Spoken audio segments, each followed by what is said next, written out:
God'll get you for that one. Maude is owned by Shout Factory. God'll Get You for That, Walter, is produced for entertainment purposes only. Sponsored in part by Findley's Friendly Appliances. Hello, everybody, and welcome to another episode of God'll Get You for That, Walter. And he will not. He will not. In this episode. There were a couple of moments when she could have. Yes. Agreed. And welcome to God'll Get You for That, Walter, a podcast where we discuss the 1970s hit sitcom, Maude. And I am your host, Tom Catt, and joining me, as always, is my mother, Toni Homeperm. Toni Homeperm. I don't know why I do that. I don't know either. It tickles me. It just tickles me. Yes, it tickles me when I take a cast iron pan to the back of your skull as well, but I digress. No, it's Toni Homeperm. It's and that's Toni Homeperm. Toni with an I. With an I. And today we're discussing Vivian's Party. Yes. Which is our episode 58. It is our episode 58, and it is Maude's season 3, episode 10. Mm-hmm. Originally aired November 18th, 1974. Correct. There are a couple of guest stars. We have Helen Martin as Stella. Mm-hmm. We have Louis Gus returning as an unnamed delivery man. And we have Paul Barcelou, who's a TV actor of note who just did who did stints here and there. Yeah. Who plays an unnamed man. You're right. It was written by Norman Lear, Elliot Shainman, and Barbara Avedon. And of course, it was directed by Hal Cooper. Of course. So what'd you think of the episode? It was cute. As I said to you, it had a very I Love Lucy feel to it in the fact that you had the Ricardos versus the Mertzes. Ricardos versus the Mertzes. But this kind of time a feel. it was the Findleys versus the Harmons. Yes, exactly. Which is kind of a typical sitcom trope. Yep, it's a sitcom trope. Mm-hmm. Definitely a sitcom trope. Yeah. So the episode opens with Mrs. Naugatuck sipping a specific sauce that she's making, and she's in the kitchen. Yes. She starts singing, "I've got a lovely bunch of coconuts. See them all standing in a row." Mm-hmm. And she does like a little pirouette, very cutesy. And as she's doing that, Mr. Finley, Walter walks in. Mm-hmm. And he says, very nice, Mrs. Naugatuck, like just playing along with her. Right. And, Mrs. Naugatuck in her fashion says, sometimes I feel like I regret stepping away from the Bolshoi Ballet. The Bolshoi Ballet, yes. Yes. So Walter is asking her, where's Maude? Because Maude is nowhere to be found. Nowhere to be found. And she says, I think she was over at Vivian's for a party. Right. And that she left a message on the recording machine on the refrigerator. Yes. And we find out that this is the hottest item at Findley's Friendly Appliances. Right. Did you ever have a recorder on your refrigerator? No, I never even heard of anything like that. That was weird.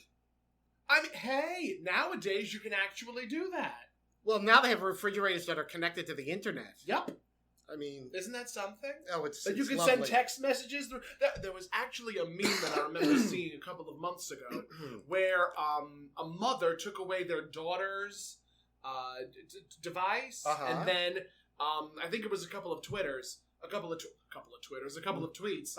and the daughter found a way to do it on her tablet, and then the mother took the tablet away, and then she did it on the Switch, and then she took the Switch away, and then she did it through her car.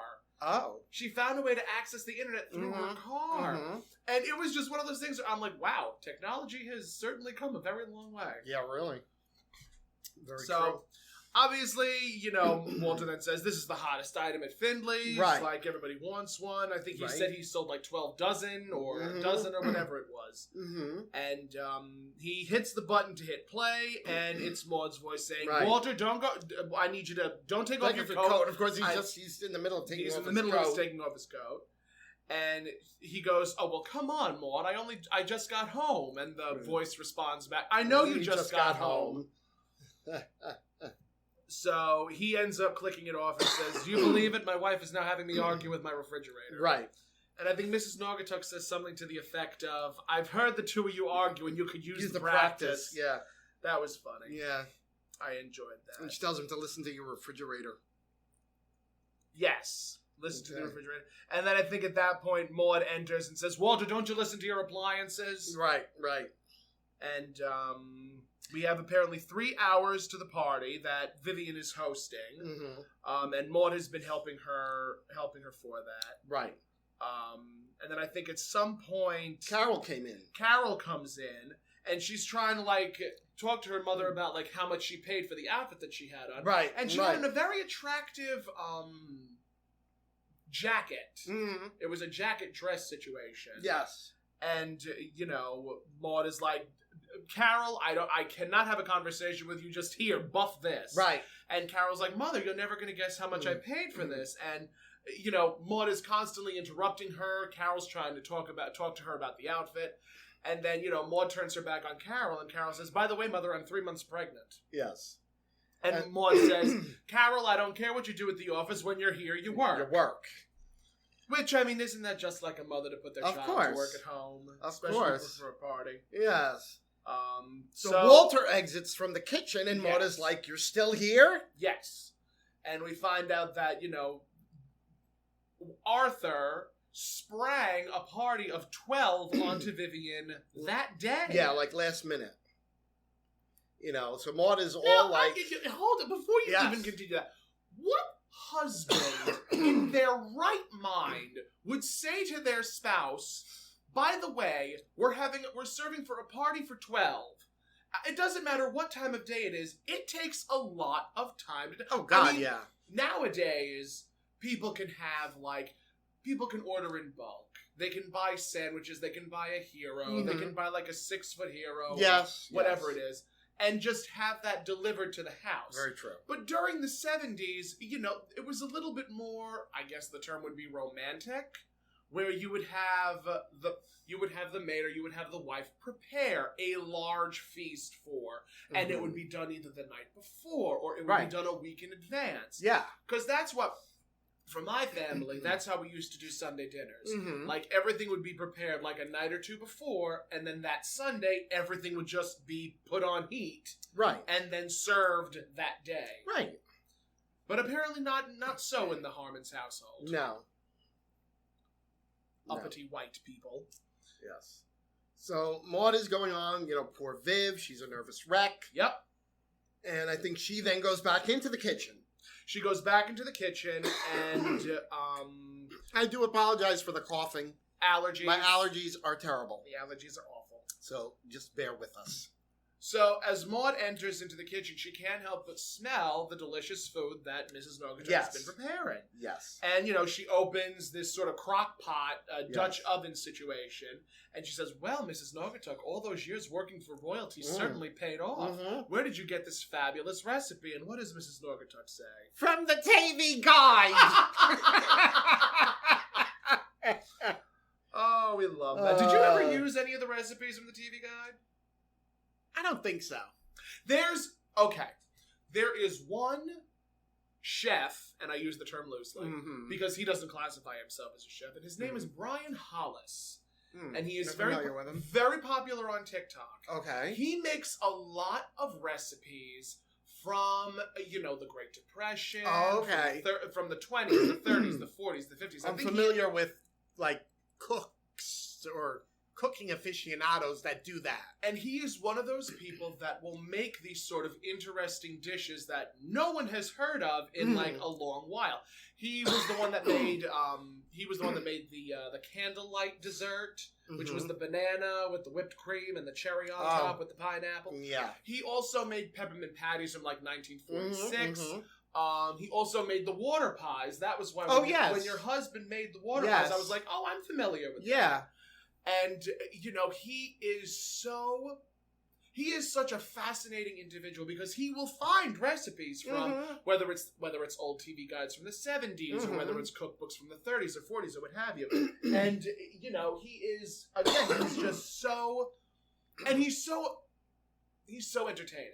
I highly recommend him. Bryan Bryanhollis. The thing I always found fascinating from the 70s were those crazy Jello mold things that they made. Yep, he's made meat Jello. Yes, I've seen that. Yes.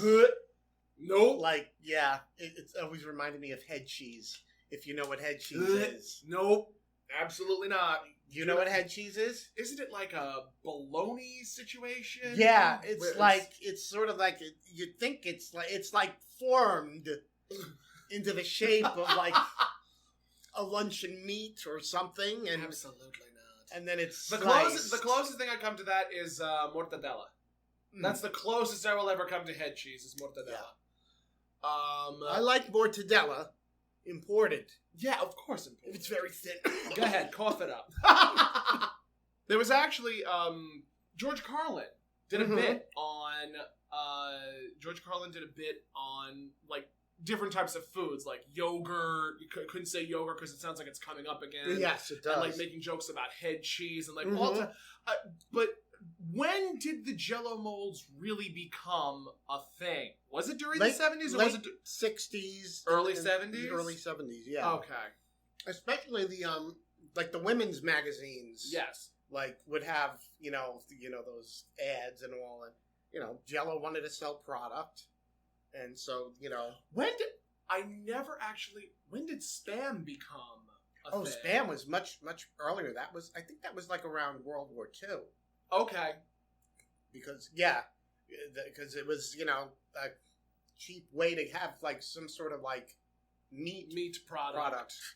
It is good though. Like my mother sometimes she'll make she'll do like spam and eggs, or she'll do sometimes Frank he wants spam, but I prefer now to get the low sodium spam. Yes, because the regular spam has a lot of salt. A lot of salt. A lot of salt. Also, spam is the national meat of Hawaii.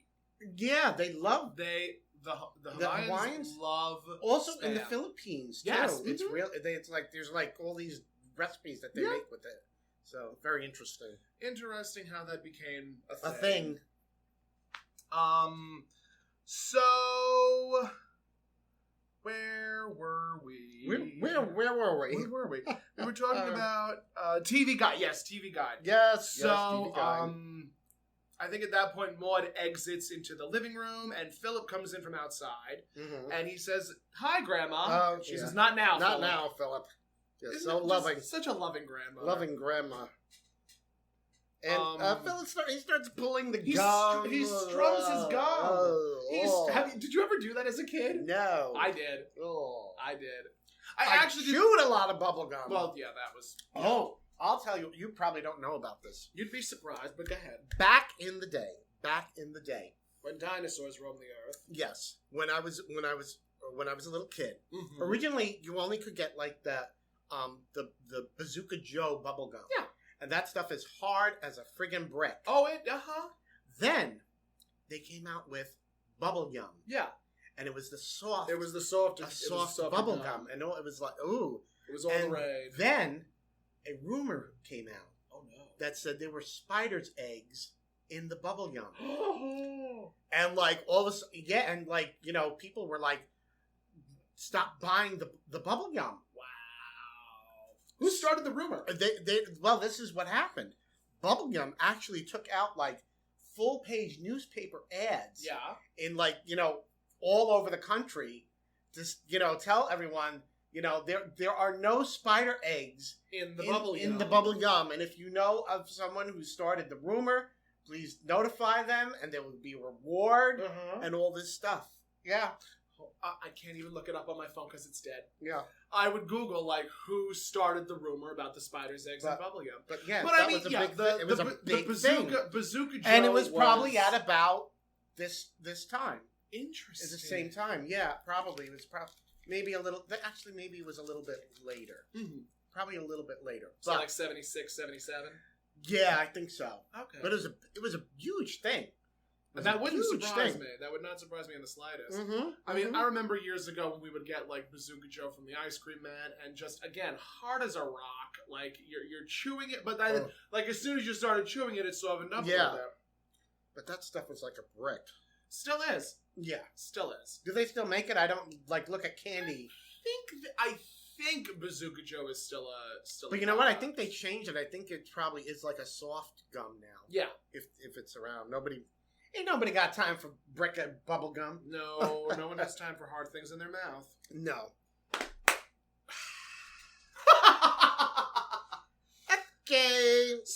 So, moving gaily forward.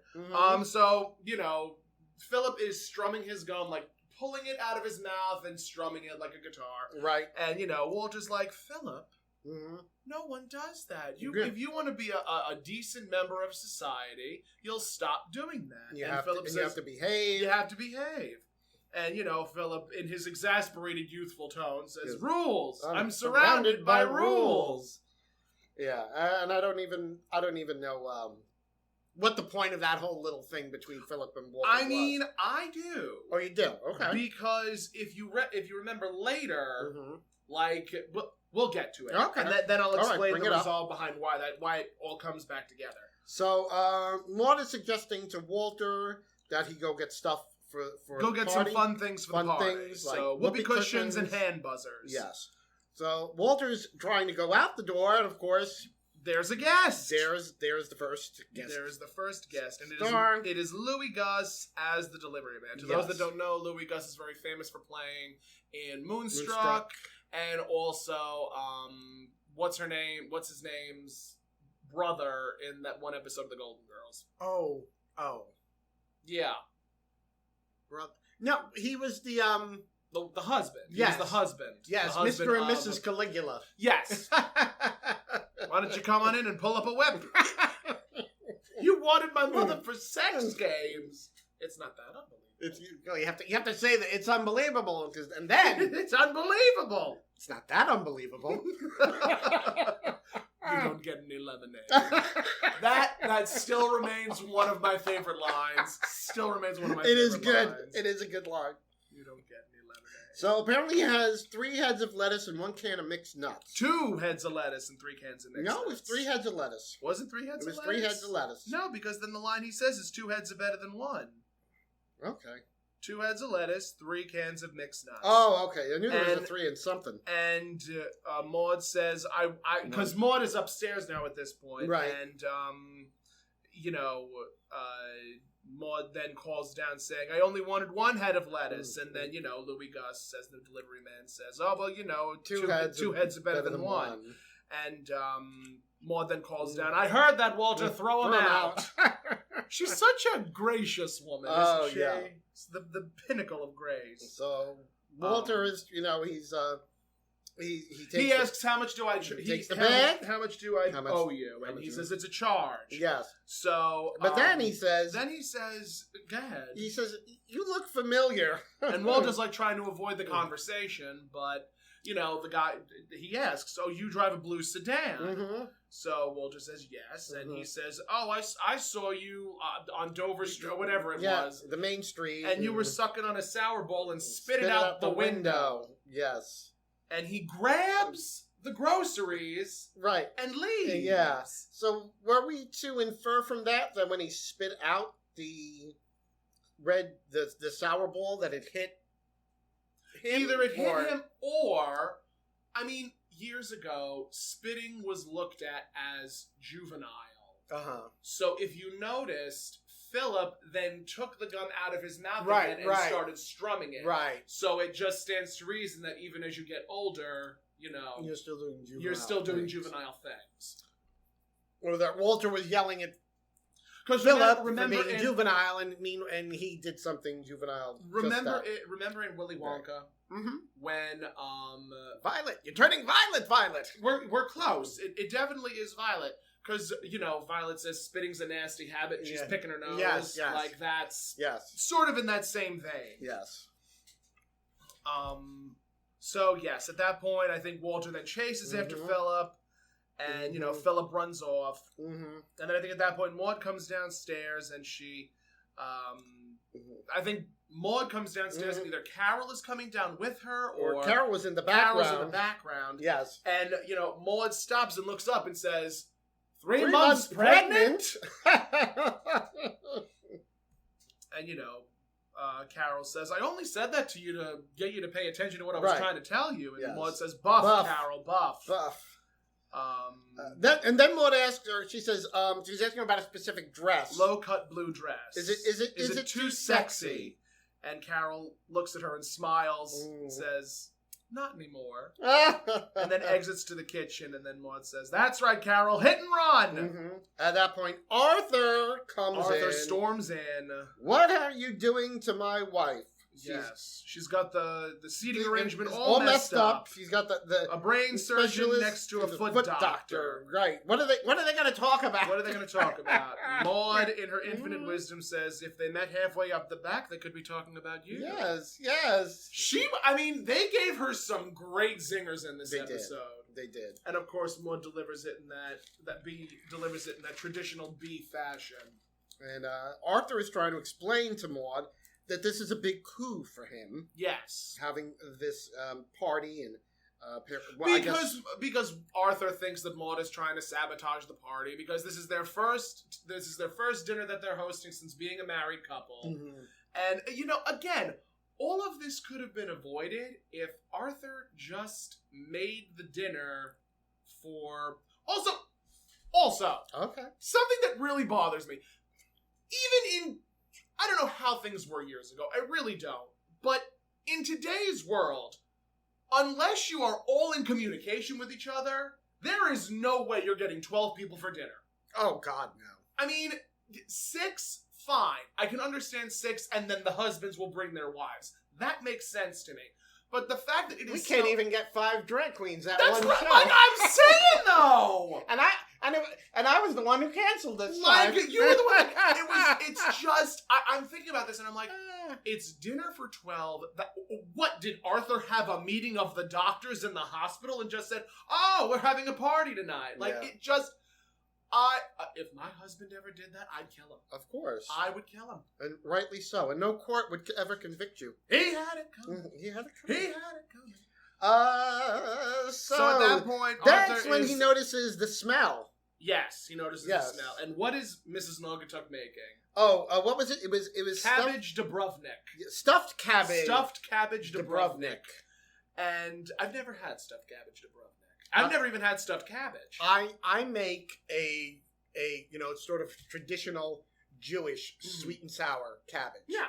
And it's good. It's really good. If it's made right. If it's made right, I'm sure it's delightful. It's really good. Frank actually picked up some from the handy pantry. Yeah. And he was like saying, it's really good. It's really good. The one from Uncle Giuseppe's is good. I haven't had theirs. Because my sister eats stuffed cabbage. Mm-hmm. I do not eat stuffed cabbage, but for a while that was what my sister ate because she was going on a diet. Okay. And that was like her little lunch that she would bring with her when she goes to do her job. What is it? Ben's? Zorn's by Zorn's by Aldi's. Okay. Yes. By Smith Haven Mall. Yes, I know where you're talking. That little strip mall. Yep. And they have a Zorn's there, and it's a traditional Jewish deli, and they make stuffed cabbage. So expensive. That place. I know. That place my parents actually went there recently, and they bought. It was almost like $50 for 2 pastrami sandwiches. Yeah, but it was so good. Yeah, I know. Was so good. They do make a great pastrami sandwich. I am a sucker for good pastrami. They really do. I am a sucker for good pastrami. When I was a kid, my mother's father was a cook, and one of his specialties was stuffed cabbage. And as a kid, I would eat so many of the stuffed cabbage rolls. My mother actually, at one point, she said, "If you eat another stuffed cabbage roll," she said, "I'm going to be sick."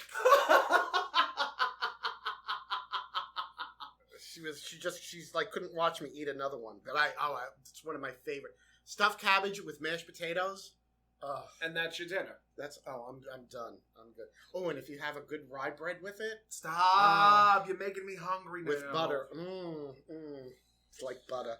Correct. So, at that point, Vivian comes in. We're missing the joke. There's a punchline there. Yes. Because when Maude says stuffed cabbage Dubrovnik, Arthur says, "Yes, you're going to feed cabbage to a group of 12 doctors in a small home." Yeah. I think you're trying to deliberately sabotage my party. That's right. Deliberately trying to ruin the party. Right. Because obviously when you eat cabbage, it makes you a little gassy. Just a little gassy. Just a little gassy. Right. So at that point, Vivian comes in and she is having a fit of hysteria. And she's in curlers. She's in curlers, yes. And the maid, the Stella, maid is right behind her. is in tow, and that was one of the. I really want to point out how much of a dick Arthur is in this episode. Because, Vivian comes in and she's having a fit of hysteria, and he goes, Vivian, you are the wife of a prominent doctor. You can't be having these fits of hysteria. And it's like, sir. Well, that comes back to bite him in the behind. In the butt. So, Stella comes in behind her, and, Arthur's like, who are you? Yeah. And Stella goes, I'm your maid. Who we come to find out, she's only been working for him for 15 years. And, Arthur says, in his infinite wisdom, oh, I didn't recognize you in someone else's house. Yeah. I just don't like him. So I believe Arthur exited at that point. Arthur exits at that point, and then Maude's like, I really don't know what to do with Stella. I don't know what she's supposed to do. Right, Vivian has basically come to ask Maude what Stella should do. Yeah, to try to tell Stella what she should do. And Maude goes over to Stella, and I love Maude, but this was one of those moments where I really didn't like her because she says peel the shrimp. Do a baked Alaska for dessert. Well, the baked Alaska, that was the last thing. That was the last thing. There was make a remoulade sauce. And all these, all of these things to do. And just for dessert, make a simple baked Alaska. Which is not an easy thing to make. That doesn't exist, simple baked Alaska. That's like saying make a simple, I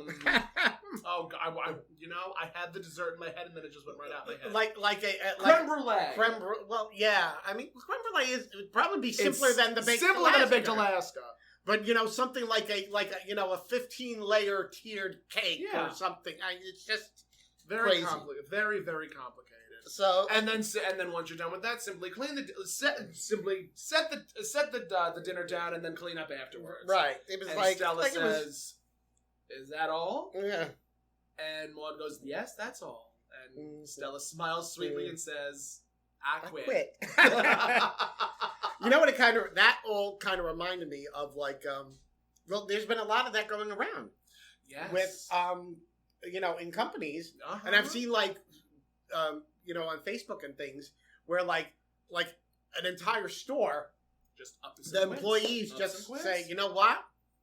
We quit. I was watching The Nanny, and we've mentioned this in previous episodes.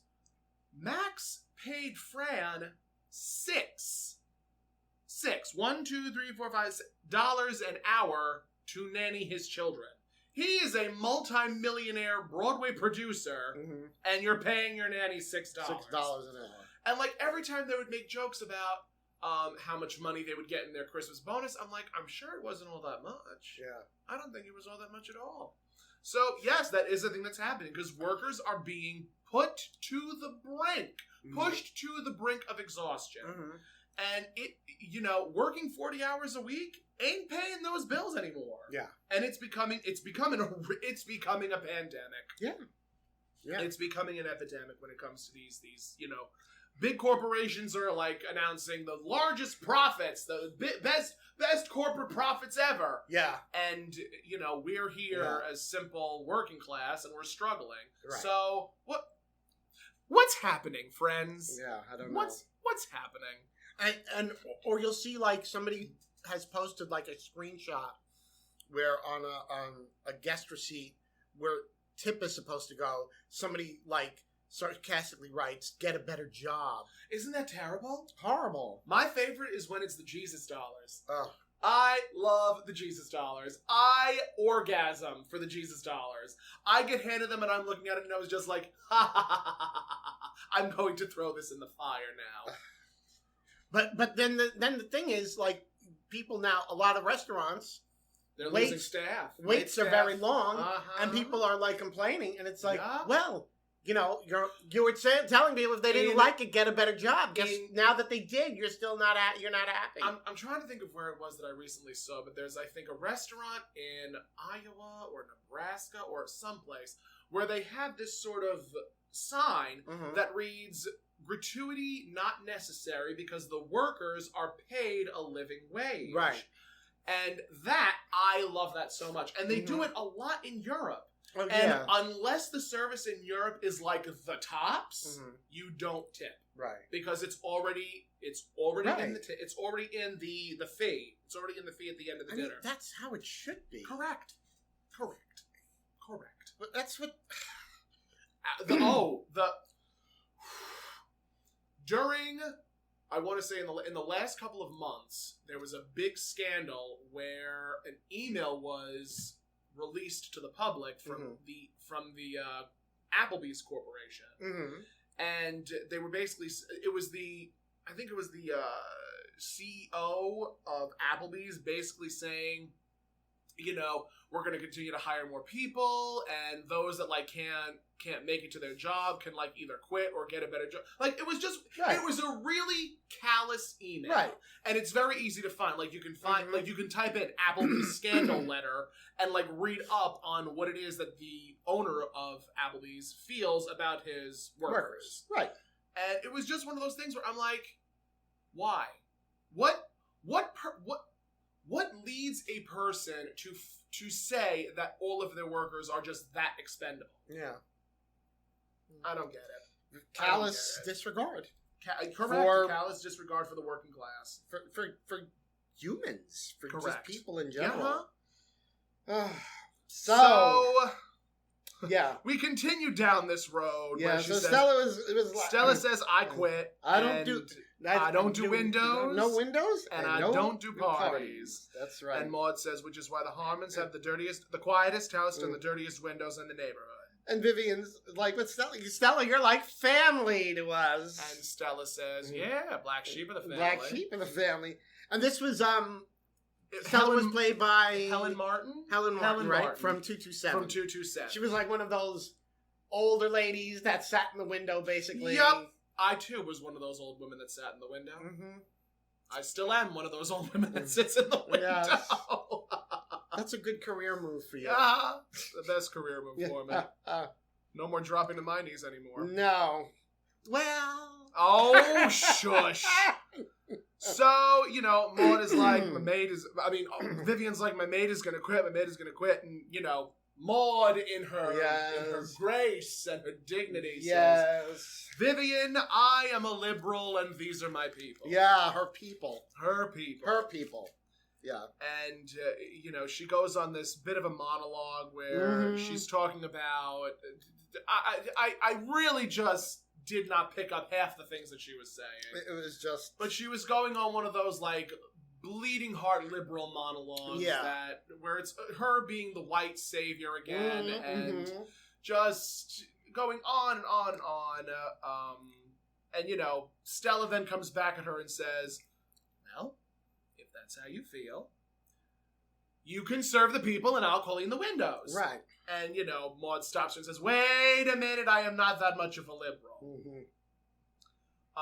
And I think Maude says something else and just again continues to monologue. And Stella then says, if you think I'm going to serve 12 people, you can take a flying leap into your cabbage Dubrovnik. Bye. Just the way that she said, bye. And just dipped. Yeah. Strode out the house, picked up the bus, and left. And that's when Maude is like, I told Arthur 15 years ago how you should have never hired her. Yeah, that she wasn't dependable. She was not dependable, of course. Of course, she only worked for him for 15 years. Worked for them for 15 years. But not dependable. So Vivian's like, Vivian's got his bereft with grief. And we really see, what, Vivian has progressed into that really, just sort of whiny, pathetic, oh, woe is me character that she became. Changed so much from when we first were introduced to her. Met her, yeah. When, she had gray in her hair and she had her face was a little saggy. But, not for nothing, it was thrown into the script. One of the things I can say for the script was that they always made a point to point out that, not always, but they pointed it out that Vivian did have a facelift and she dyes her hair. Right. Even though that's how Rue McClanahan looked during her time. Right.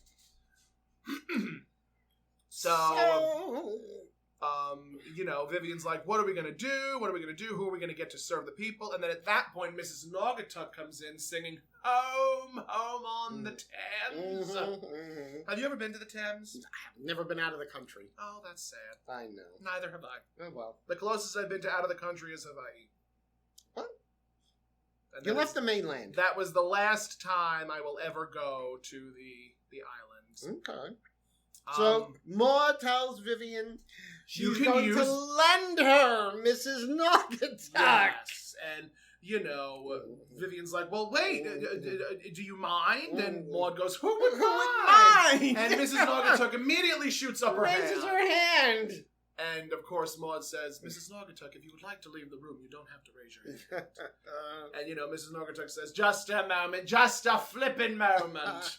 A person can lend a person a pencil or I forget what else she said. A book, but a person does not lend another person another person. Right. And I think Maude says you're going to do right, but just trying to ingratiate herself, right. and talk up the fact that she'd be doing a great service to Vivian, and I think Mrs. Naugatuck then says, as we say in the bird watching foundation, bullfish. And I think Maude tells her that she'll give her $20 I'll give you $20. I'll be there at 7. Right. Which was, again, very funny. And then we come to our first commercial break. First break, yes. And when we come back, Walter comes into the house squeezing a whoopee cushion. With a whoopee cushion. And, Maude says, Walter, stop acting like a doctor. Yes. And she's telling him to get dressed for the party. Yup. Mm-hmm. And what does Walter say? What party? And that's when we come to find out that, Maude is under the impression that they're going to be invited. That Maude was just under the impression that they were invited. They were automatically, it was just assumed they would be going. And Walter's like, we're not invited. He's like, Arthur didn't say anything to me about us coming to the party. Yep. And Maude is just like, how could you honestly think that we wouldn't be invited? And isn't it? She goes on to really sell it to the audience how Vivian and I are such close friends. Right. How could she not? You shows how little you know about the deep simpatico between two women friends. Right. And then I think at that point, Vivian comes in. Did she come in through the front door? She does come in through the front door. I mean, it's like laughing. Everyone comes in and out of doors. Yes, yeah. And she's thanking Maude much. Thanking Maude so much, and I'll tell you all about the party tomorrow. And Maude has this big smile on her face as Vivian leaves, and she, still with that glorious smile on her face, walks over to the telephone, dials a number, puts it to her phone, and says, "Hello, police. I'd like to report a noisy party." Yes. And Walter's trying to get the phone away from her. Yeah. And she's yelling at it, "Get him! Get him!" But she says even before that, "Oh, it's okay. The party doesn't start for another 3 hours." Right. And Walter is wrestling the phone away from her, and they finally hang it up. Yes. And then there's a break. There's a scene break. And then when we come back, Walter's reading the paper. Yes. And Maude saunters down the stairs in, again, that favorite outfit of mine that she wears. It's the long black tunic with the palazzo pants and this long black jacket the long vest situation that's very flowy with the chiffon sleeves, and on the back of the back of the jacket, it's like these bright yellow and blue flowers. Very, very pretty. I need that outfit. Yeah, that would be a great outfit to have. And we cannot forget the tiara. She's wearing and these beautiful teardrop earrings. And I think she says at the top of the stairs, "Thank goodness we're not going to this rotten, miserable, tacky party." Yes, because she has nothing to wear. Because I have nothing to wear. And Walter, of course, is immediately suspicious. Of course. And she's like, he goes, what are you up to? What are you up to? And she says, I'm not up to anything. I think at that point, Maude is... he calls her small and petty, I think. Right. Does anything happen between that? I feel like something happens between that. But he's telling her that, he's like trying to get it out of her. He knows she's got some kind of a scheme to get them invited to the party. Yep. And Maude's insisting, that she doesn't have a scheme. And Vivian is going to be basically begging her to come to the party. That's what it was. Where Maude is insisting that she's going to try everything in her power to make Vivian beg and plead to get her invited. And, Walter calls her, now, come on, Maude, you're being small and petty. Right. And Maude then says, I've actually said something like this. I'm not small and petty. Big and petty. Big and petty. So I think at that point, the phone rings. And, Maude answers it, and she says, oh, hello, Vivian. No, Mrs. Naugatuck can't make it. So sorry, Mrs. Naugatuck can't make it. Her nose is stuck in the pressure cooker. Yes. And she's suffering from soft-boiled septum. And then I think she hangs up the phone, and she says to Walter, I never do anything small. Walter tells she's being rotten. He says that was a rotten thing to do. And of course, Maude and at her pettiest, says that's right, rotten, miserable, sick, and completely brilliant. And Walter's saying that he's like he won't go. Yep. And he accuses her of being a neurotic child, I believe. And she says, this from the man who acts the same way when he misses a rerun of Gilligan's Island. And is it at this point? I think at that point, Arthur and Vivian enter. Come in. And Vivian is all dressed, and her nails are still wet. Yes, she's holding the hands up, wiggling the fingers to, get them to dry quicker. Yep. And Arthur's like, Maude, we have to talk. And, Maude's like, oh, Arthur, so good to see you. We were about to go outside and rotate our tires. Won't you join us? Yes, because one always rotates tires. One always rotates tires in full regalia. With a tiara. Of course, don't you? Of course. It's the in thing to do. Do you have any tiaras? No, I don't. I do. I know. I know you do, you bitch. I know you have tiaras. I do not have tiaras. I have tiaras. I do not have tiaras. The only thing I have are outfits that I've made myself because I'm a big. Well, one usually does not make tiaras themselves. No, I'm not that talented. Not yet, at least. So the closest thing I had to a tiara was the crown I made for my Ursula outfit, which unfortunately was destroyed by the cats. Ah, well, the cats enjoyed them. I'm sure they did. Oh, so I think at that point, Mrs. Naugatuck comes downstairs because Arthur is calling to Mrs. Naugatuck to come downstairs because obviously Arthur wants Mrs. Naugatuck to right. the party. She says, "Coming!" So she comes downstairs, initially in red slingbacks. Yes. And Maude says, "Back upstairs, Naugatuck." Mm-hmm. And, Mrs. Naugatuck then says, "I wish you told me sooner. I could have went down to the port and pick up a sailor." And Maude tells her the fleet may be in. But your ship has sailed about 10 years ago. And as she goes back upstairs, she's now in black shoes. Yeah.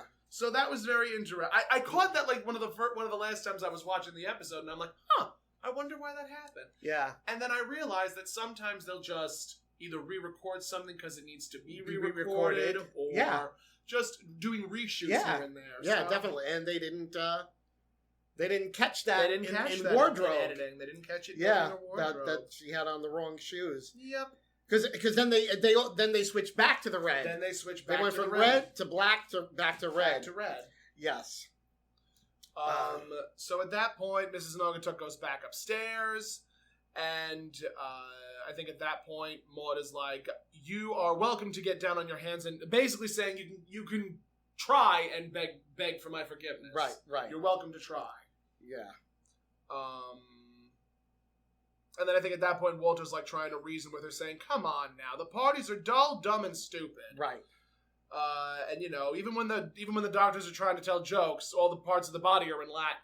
Yes. So again, Walter's trying to reason with Maude and say, you're not going to have a good time. Right. It's going to be another dull party. And Vivian, like, she points out about the joke. She's like, "Oh, that's right." She's like, "What was that joke you told me last week about the fallen metatarsal?" Yeah, the CPA and the fallen metatarsal.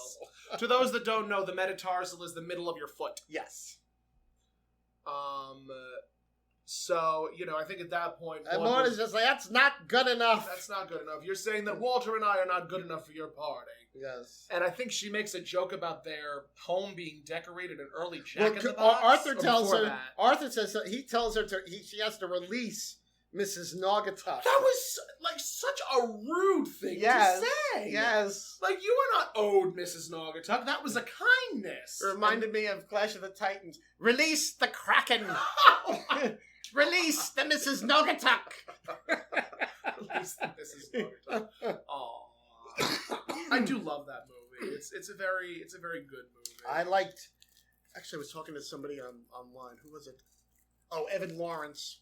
Okay. Because he was talking about, he made a remark about online on Facebook about the movie Making Love with Harry Hamlin. Yes. That was like very early 80s. Okay. It was. Did you ever see that? Making Love, Harry Hamlin. I think it was Michael Ontkean and Kate Jackson. Nope, can't say that I've seen one of the very first like Hollywood movies about a gay romance. Not really a gay romance. Michael Ontkean, I believe, was a doctor. Mm-hmm. He's married to Kate Jackson. Yeah. And he, I think Harry Hamlin was this guy that is a patient, and he's gay, and basically Michael Ontkean has an affair with Harry Hamlin. Yeah. And it was like very big, very risque, everything. Risque. But I said I much preferred Harry Hamlin in Clash of the Titans when he was running around in the little Greek panties. Yeah. At the very beginning of the movie. I mean, speaking of 1980s fare, are you familiar with the movie Legend? Yeah, with Tom Cruise. And Tim Curry. Yes. I remember watching that the first time, and I mean, the only part that like really terrified me was the shadow demon. Like, that was the only thing that like really scared me as a youngin'. But then I watched it a couple of years ago, and I'm like, could they have gotten any more crotch shots of Tom Cruise? Oh, did they? I don't remember that. I mean, it was aggressive. Oh. I'm like, every other time Tom Cruise was falling backwards and you were seeing his underwear, and I'm like, what is happening? Oh, I don't remember that. And then, of course, you have, like, Tim Curry in this gigantic, like, drag version of Lucifer. Yeah. It was a lot. Yeah. It was, again, one of those movies where I'm just like, who are you marketing this nonsense to? Yeah, Tom Cruise was never, like, a heartthrob for me. Neither for me either, but again, it was just one of those movies where I'm like watching it and I'm like, this is aggressive. This is like in your face. This is like Batman and Robin levels of debauchery. Interesting. So Arthur is demanding that they release Mrs. Naugatuck. And Maude suggests that they do a self-serve buffet, something to that effect, right? Yes. Because their home was decorated in early Jack in the Box. And Jack in the Box obviously is a fast food restaurant. Which they used to have them here on Long Island. And now they don't anymore. Yeah, because my husband Frank... I think there's like one or two out east. I think. Either out east or in Nassau. I thought they have them like on the West Coast. Sure, on the West Coast. Same thing as like almost like a Wawa. Yeah. But Frank said, like, the big thing was, like, back in the 70s, you would be leaving the bar about 2 or 3 in the morning. Sounds about right. And you would go to the Jack in the Box. Yep. Because you could get hamburgers and tacos and who knows what else. I mean, nowadays, girls go to the Taco Bell. True. Either Taco Bell or White Castle. Oh, God, yeah. Oof. I can't eat them anymore. Nope. I can't eat them. Destroy yourself. They repeat on me. I can't eat chicken. It repeats on me. It repeats on me. So at that point, Arthur says, "You've reduced Vivian to tears," and he's the one. And meanwhile, he's the one reduced to tears. Again, one of the things that I love about Maude is that they are completely and totally not afraid to shy away from the topic of the differentiations and the similarities between the sexes. Mm-hmm. Like, Norman Lear will always turn that mentality on its ear. Mm-hmm. Like, there's another line coming up where, Maude and Vivian are crying in each other's arms, and, Arthur turns to Walter and says, "Women." And Walter says, "You can say that again." Yeah. And then Walter goes into this hysterical fit about an actress, but we'll get to that in just a moment. We'll get to that. So, Maude, meanwhile, the doorbell had rung. The doorbell rings. So she goes Maude to the door. exits to the door, and she opens it to find, what is his name? Not Louis Gus. Paul Barcelou, playing an unnamed man. Unnamed man with a woman, wife. And she's not even credited. No, she's not even credited. She doesn't have any. I don't think she had any. She doesn't have any lines at all. Right. And the gentleman. They're looking for the Harmons. And Maude says, "Oh, the Harmons. The Harmons. Haven't you heard?" And the gentleman asks, "No." And Maude then says, "They're dead." They're dead. And the audience loses their mind, loses their collective mind, and just starts cackling away. And, the gentleman, looks agog, aghast, very shocked. I think he was like, "Dad, are you sure?" And Maude says, "Yes, as far as we're concerned," and then slams the door in their face. Because that's what B. Arthur is good at. Yes. So Arthur and Vivian and Walter are now all coming out of the kitchen. Yes. And Arthur is saying, "Maude will beg." And what can we do? Yeah. And Maude says, "I want you to beg and grovel and plead that you treated us in such a miserable, rotten, shoddy way. Yes. And that you won't be able to sleep nights until we come to your party." Right. And she wants Vivian to throw her arms around her and do all that. And at that point, I think Arthur gets down on his knees and he's like, "You want us to beg? Okay, we'll beg." We'll beg. And then he says, "Vivian, get down on your hands and knees and beg." He's trying to get her to get down on her knees. And I think Vivian says something about not in this dress. Yeah. And Maude gave her a really cutting remark about the dress, and I cannot remember what she said. Gosh. Yeah. I cannot remember what she said, but it was a shady, very shady remark. Yes. Oh, yes. Vivian says something about that dress, and then Maude says, "With that dress, you're not missing anything, or you're not missing much." Right. I think it was a little bit more cutting than that, but that was what I picked up. Yeah. So Vivian is saying, she's saying, I'm sorry. I'm sorry I treated you in such a, and she misses the line, and then Maude helps her through it. Saying, miserable, rotten, shoddy way. And, Vivian finishes up by saying that I won't be able to sleep nights unless you come to my party. Yes. And Maude turns to her and, sneers and says, "N-O spells no." No. Being very childish. So, at that point, there's sort of this shift where Vivian actually remembers all of the lines, and she says it through a tear-stained, weepy, misty-eyed plea. Yes. "Could you please come to my party?" Begging for forgiveness, asking her to come to the party. And then Maude starts crying, saying, "I wouldn't dream of imposing on your party." Yes. Well, actually, what was Vivian, one of the last things was Vivian was saying how that she feels miserable. And Maude is like, "I can't tell you how happy that makes me feel." Yes. Oh, my goodness. Oh, Maude. Oh, Maude. And then she starts saying that, they're making up, and she's like, I wouldn't dream of imposing on you. And that's when we get to the men now. Yes. With Arthur saying, was it Arthur or Walter who said women? It was one of them who said it, and then the other one said, "You can say that again." And, Arthur, I think, turns to Walter, and they start having a conversation about, like one of my guest of honors. He was in Earl Wilson's column. And, you know, his wife is a very prominent actress. Famous actress. Famous actress. She was in King Kong. And Walter freezes. Yes. He freezes and he goes, Fay Ray. And just repeats Fay Ray in different octaves and different volumes. Yeah. And, you know, he's like, Fay Ray, Maude, Fay Ray!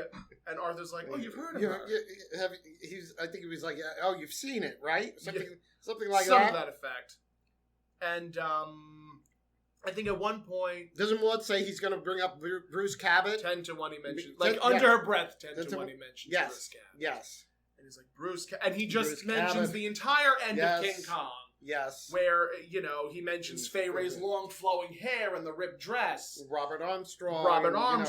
Robert Armstrong! And he said it. He actually said this. Yes. 'Twas not bullets, but beauty that killed the beast. You mean that, Fay Ray? Yeah. All the doctors are bringing their wives. Right. But again,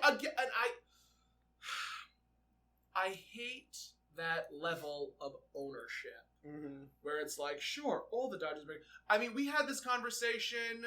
When did we have this conversation? Like, really early on. Like, I think it was within the first season. When we mentioned George Clooney and his wife. And how his wife is more prominent and prevalent than he is. And again, it was just one of those things where the men will always get the notoriety. And again, it was in the episode where when we first meet Florida and James. When we meet Florida and Henry for the first time. Yes. And you know, Maude says, you must be Florida's husband. And he corrects her and says, well, it's the right way, but Florida's my wife. Right. So again, it was just one of those things where, like, Fay Ray is this really big movie star, and her husband's a doctor. Right. So just interesting to sort of bring that back and how times have changed, but how they still, you know, remain the same. And, you know, Maude, like, Walter's going on about, like, Fay Ray, and Maude's like, who cares? Right. And Walter then screams, banging on his chest like King Kong, I care!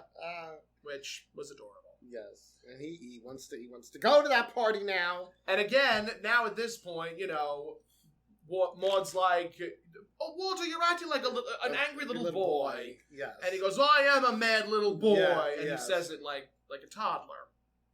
And I think it's at that point, Mrs. Naugatuck comes downstairs. She's coming downstairs. Walter is telling her to go back upstairs. Where the hell do you think you're going? Right. And she goes, back upstairs! And she actually crawls upstairs. Yes. And I think at that point, Arthur says something to the effect of Maude being a dumb hysterical, dumb wife. And, you know, the audience is just like, and Maude calls him a stupid quack. A stupid, condescending quack. And Vivian says, how dare you? You're not one of his patients. And Maude says, which is why I'm standing here. Right. And then I think Maude says, because the subject of class came up. Yes. And Arthur brought up class. Arthur brought up class, and Maude says, class? You paid for our wedding present with green stamps. And Arthur says, oh, Vivian, you told. It was adorable. And so Walter's bringing up that he has personalized license plates. Wizard of Avis was also mentioned. Oh, was it? Wizard of Avis. I don't even know what that is. Neither do I. But I mean, I remember writing it down. I think Arthur said something about Wizard of Avis, and you know, Walter's like, well, I have personalized license plates, and you know, Arthur says anybody can get a license plate that says Wally F. And Vivian. Vivian then says he can park. Arthur can park at the bus stop. Oh, right. Arthur can park at the bus station. Yes. And, you know, Maude says, that's where he picked you up. Yeah. And, you know, Vivian then says, to think we considered you our friends. Yep. And then Maude says, oh, come off it, Vivian. You have no friends. We're the only ones who like you enough to be your enemies. So Walter he's yelling now, wait a minute. This friendship is over. Yep. Get out. Get the hell out of my house. And Vivian says, I won't come back here until I'm old and gray. And Maude says, like before you had your hair done, your face lifted. And again, the audience is just, they're losing it. Yes. And, Vivian then says, well, I never. And Maude goes, I was going to say me. And I go. And Maude goes, I know, that's why you had your hair dyed and your face lifted. So Arthur says, we're leaving. Is there something to the effect that they're not going to get to meet Fei Kong? No Fei Kong or no Fei Kong. Yeah, Fei Kong or no Fei Kong. And, Maude then says, we would never set foot in your house ever again. Yes. Because if there's one thing I have, it is my dignity. And when she sits down, what does she sit on? She sits on the whoopee cushion. Sits on the whoopee cushion. In that beautiful outfit and tiara. And she sits on the whoopee cushion. And just stone-faced as the sound is made. The audience laughs. Walter and Vivian. Vivian, Arthur, they all start cackling. Yes. Vivian then says, when can you come over? And Maude says, I am ready. Like, when can you guys get ready? Maude says, I am ready. Yeah. She says, Walter, where's your suit? Right. And it's at that point, now Mrs. Naugatuck comes back down. And she is all dressed. She's all gussied up. Yeah. She says, I'm going down to the UN to pick up a Greek. I mean, I must say, some Greek men are absolutely delicious. Oh my goodness, yes. I'm a sucker for a trip to Mykonos. Oh, yes. Although I wouldn't go there right now. I think they're still in turmoil. Are they? I think so. Oh, okay. I'm not 100% on that one. I remember a few years ago, there was like a civil war going on there. I don't know what's going on there nowadays. No moussaka for you. No moussaka for me. Okay. But I do want some garlic de purgo. Which? The custard. I don't think I've ever had that. You've never had? Oh, it's so good. No, I'm not familiar with that. It's so good. Go to Acropolis. Yeah. It is delicious. I cannot recommend it enough. I love anything like spinach and feta. Yep. Love it. I remember me and a group of friends went to Acropolis, and I had, was it pasticcio?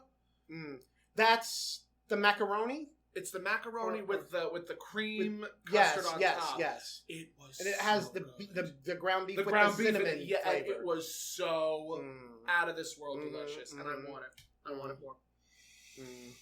I consider myself a foodie. I'll eat just about anything. Me too. Almost anyone. Same. Correct. So we have a break. And we come back. And Maude and Walter are at the door. They're coming. They're going into their house. Yes. Good night, Vivian. Good night, Walter. Greatest party ever. I'm so sorry about my headache. Oh, love you guys. Love you both. And they both so enter. much. And they lean up against the door. And they are exasperated. Yes. And Maude says, the worst evening I ever spent in my life. The most boring. They're talking about the doctor is telling stories about hearts and kidneys and livers. So here's my question, because as drag queens, we do sometimes talk shop a lot when it's just, a group of girls. And if there's one thing that I've noticed, if it is a specific group of people, specific niche of people, they will always invariably talk work. Yeah. When, drag queens, union members, people that are, co-workers together. My cousin and my father worked for the same company. So every other phone call, it doesn't matter what the situation is. Oh, well, have you heard from so-and-so? Oh, did you work with so-and-so? Oh, did you... Just shop talk. And it fascinates me. Fascinates the ever-loving bejesus out of me. Interesting. And I'm like, what do people just... how does one conversate with another human being without mentioning job or occupation? I don't know. But isn't that what forms the sort of outside of familial relationships are, the outside of familiar relationships, usually they're based on some sort of common element. Yes. Which might either be an occupation or an interest. So, I mean, that's... Just, it's interesting. I mean, Because basically, unless there's... Because there are times when I notice that is all some people will talk about. Mm.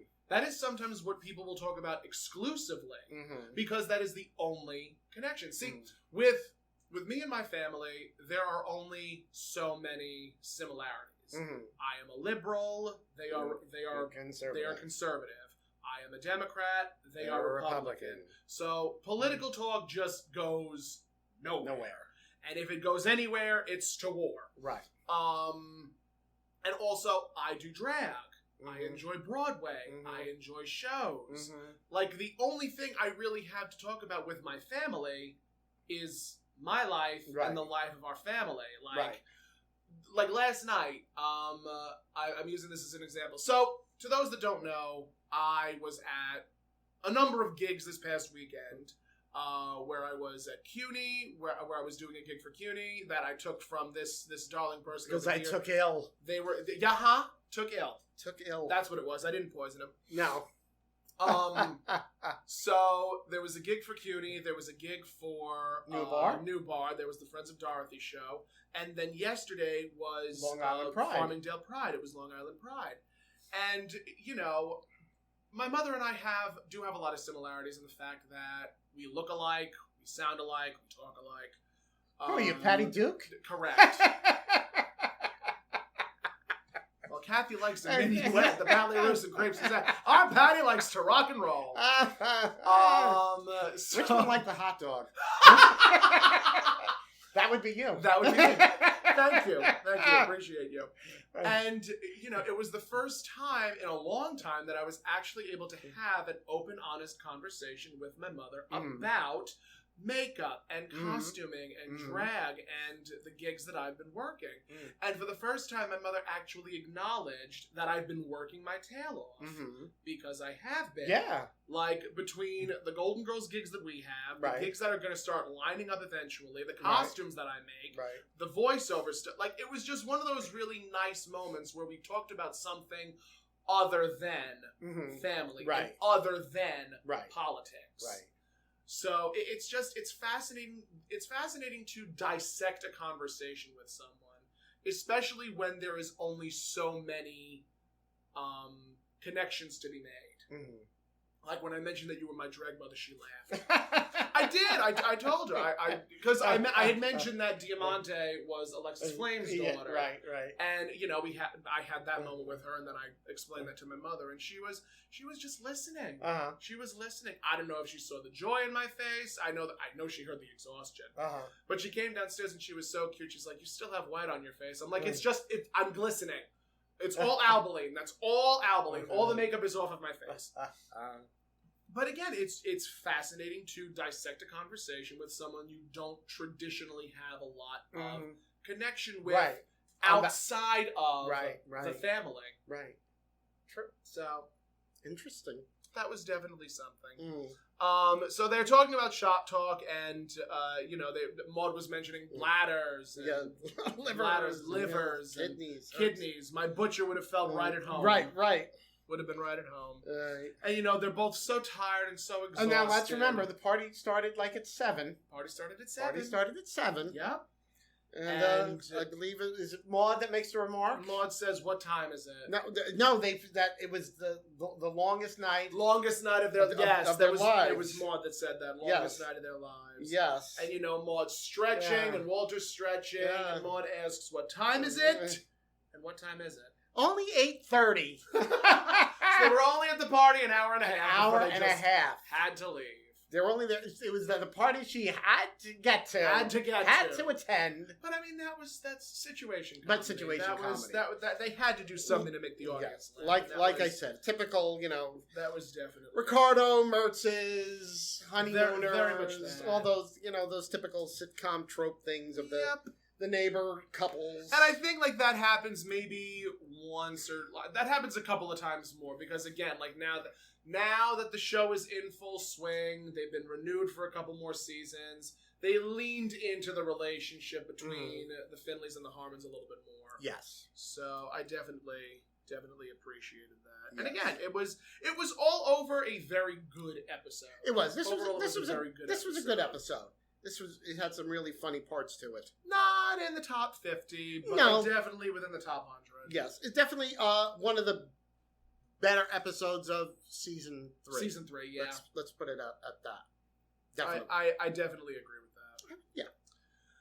We thank you so much for listening We do. to God'll Get You for That, Walter. If you would like to listen to more, you can on our YouTube channel, which is God'll Get You for That, Walter on YouTube. And on Facebook. And on Facebook. If you would like, you can also follow us on Instagram at Finley's Friendly Appliances. Correct. If you would like to follow me, you can at That Tomcat on all forms of social media, and that is Cat with 2 T's. And where can they find you? Everywhere, that's Toni Homeperm, and that's... Liza with a Z. Yes, Liza with a Z. Tony with an I. And Tony with an I. Yes. We thank you so much for listening, and you will hear us on another episode of God'll Get You for That, Walter. Bye, guys. Good night.